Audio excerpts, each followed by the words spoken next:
Hello, this is Sherry Darden with your latest FMLA Friday update. Remember, I started this group on FMLA because I call FMLA the Friday Monday Leave Act. So here is your FMLA Friday thought for this week. Is your business using old HR policies and procedure recipes for a current business? I'll say it again. Is your business using old HR policy and procedure recipes for a current business? Are you using grandma's recipe?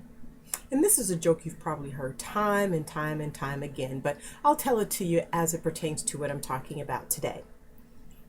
There's an old story where a husband sees his wife every Sunday just like clockwork, and she's making her pot roast recipe. And just like clockwork, every Sunday, she puts her seasonings on, she adds the vegetables to her dish, but just before she puts it in the oven, she cuts off the small end of the roast and throws it out.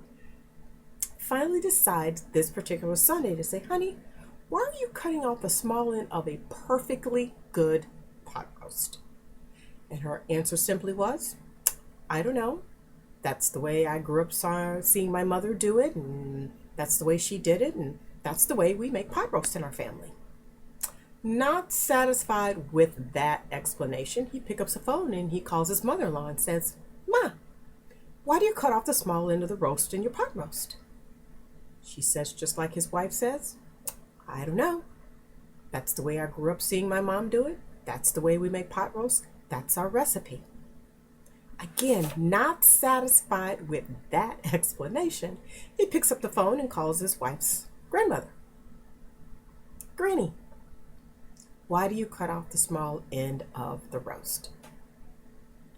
Expecting that same explanation, she simply says, Sweetheart, darling, because my pot was too small. Now again, you've probably heard that joke before, you've probably heard variations of it, but here's how I want you to think about it in the context of HR. Why are you using the current policies and procedures for your company? Think about it. Why are you using those policies and procedures? If your answer would be just like his wife, his mother-in-law, and his grandmother-in-law is, I don't know, because that's the way we've always done it. I will tell you, in my 15 plus years of business coaching, that's the worst thing you can say to an auditor or if you're ever in a lawsuit. I don't know, because that's the way we've always done it. You have to have a rhyme or a reason. And my point to you is what was good, what was legal, what was compliant, maybe 15, 20, 25 years ago, and maybe even in some cases 5 years ago, may not necessarily be current, compliant, and beneficial for your company at this point in time. So I'm going to ask you to go back and look at grandma's recipes and all of your policies and procedures and make sure that they're current, they're compliant, and they're doing what's best of a benefit for your current business. And here's the reason why.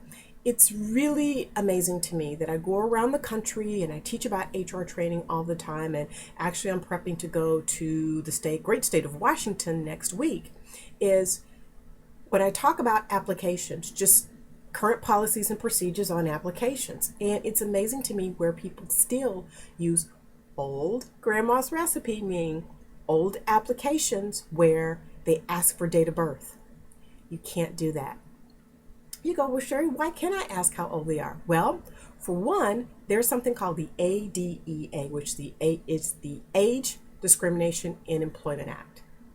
That protects your 40 plus group, meaning you can't use someone's age to refuse to hire them or to fire them without a bona fide occupational requirement. Now, you may ask if it's a legitimate reason, if that person is 18 years of age or older, or let's say for liquor reasons, because the Alcohol and Beverage Commission in many states will say, In order for that person to be around or be able to handle liquor, they must be at least 21 years of age or older.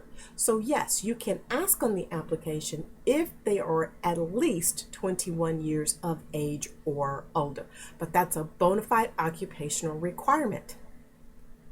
Another is, have you or are you currently suffering from, and then they'll list certain health conditions. That's illegal. You can't ask if someone is currently going through chemotherapy or is currently having cancer or going through treatment of cancer or heart attack or stroke, of those things. Again, unless there's a bona fide occupational requirement for that. For instance, the Motor Carriers Act says that a long-haul truck driver cannot suffer from seizures, epilepsy, be insulin dependent because they are a diabetic, or sometimes certain conditions of high blood pressure. That's for safety reasons. You can certainly understand that you wouldn't want a long-haul truck driver who suffers from those conditions to suffer from one of those outbreaks and be going down one of the major highways. That's a safety issue. But by and large, those are the things that you can't ask because these are things that are protected under a lot of federal and state laws. So those are just two examples that I wanted to explain to you as to reason why you may want to update your policies and procedures. I'll give you another example as it specifically pertains to FMLA. In addition to the asking for pre-qualifications or pre-existing conditions of health. There is a General Notice 1420, which you should be familiar with, which is the notice that you have to put on your board, that poster on that poster page that explains what an employee's rights and responsibilities are under FMLA. The law says, and again, asking you, is your recipe for your rules and regulations up to date? As of 2013, you must, and I'm not saying it's an option, you must, in addition to placing it on that poster on the wall, you must also have it in your handbook or your statement of policies. So what does that mean? You have to have it in both places. So it's not enough just to have it posted on the wall. Each individual employee must have their own personal copy. So if you have a handbook, it must be stated in the handbook. If you have a policy or a book of policies for HR for your organization, then it must be listed there. Keep in mind, each individual needs to have their own copy. So again, if each individual employee has their own personal copy of a handbook, whether it's electronic or it is a paper, but keep in mind, if it's electronic, I, as your employee, must have 24/7 access. So if you've got the intranet, and the only way that I can access those policies, as well as any of your other policies of your company, it's not good enough. I must have 24/7 access, because think again about FMLA. If someone has a sudden or urgent health condition or a family member who has a health condition, it normally doesn't happen Monday through Friday from 9 to 5. So those are just 3 snippets here. I'm saving you thousands of dollars at Geico, because I had one participant in my workshop, my FMLA workshop, who had to write a check to the Department of Labor in the tune of $10,000. Yes, I'm going to put my hands up here. See both in there? $10,000. Just because they did not give and provide each individual employee their own personal copy of their rights and responsibilities under FMLA. Because here's the thing about the government. If they doubt one, they doubt them all. And here's where they got them. They had an employee who filed a case against them stating that his rights were violated under FMLA. One of the couple of questions, or first few key questions that the Department of Labor asked is, 1, did you understand your rights and responsibilities? And of course, he's going to say no, or that employee's going to say no. But one of the other questions that followed up was, did you have your own personal copy explaining what your rights and responsibilities were under FMLA? The answer was no, and it was the truth. And here's the thing. If they doubt one, they doubt them all. So not only did they find the place of employment for that one employee, but they also fined them for all of the current employees they had currently on payroll.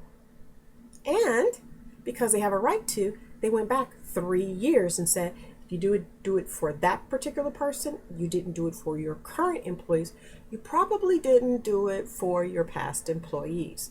So they fined them for that employee, all current employees, and then all employees in the past 3 years.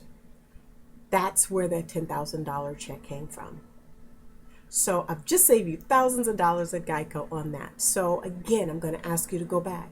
Look at your old company recipes, which means your old policies and procedures, and see if you're using grandma's recipe, or you may need to update them, maybe slim them down, maybe add a couple of ingredients, if you will, if it's required by your local, state, or federal government.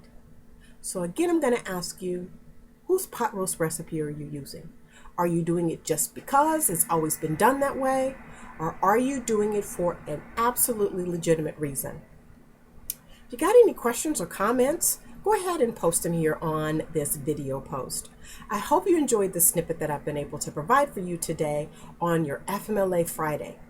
If you'd like to hear more of these, go ahead and subscribe to my channel, or go ahead and join my FMLA Facebook group, which again stands for FMLA Friday Monday Leave Act group. And I'm sorry I said Facebook, but I mean LinkedIn. So I hope to see you on LinkedIn, hope to see you subscribe to my YouTube channel. And again, if there's anything that you would like for me to address in my FMLA Friday post, go ahead and post that down at the bottom of the comments here. This is Sherry Darden at sherrydarden.com, and I hope to see you soon. And again, go ahead and drop those comments there for me. See you next Friday. Bye for now.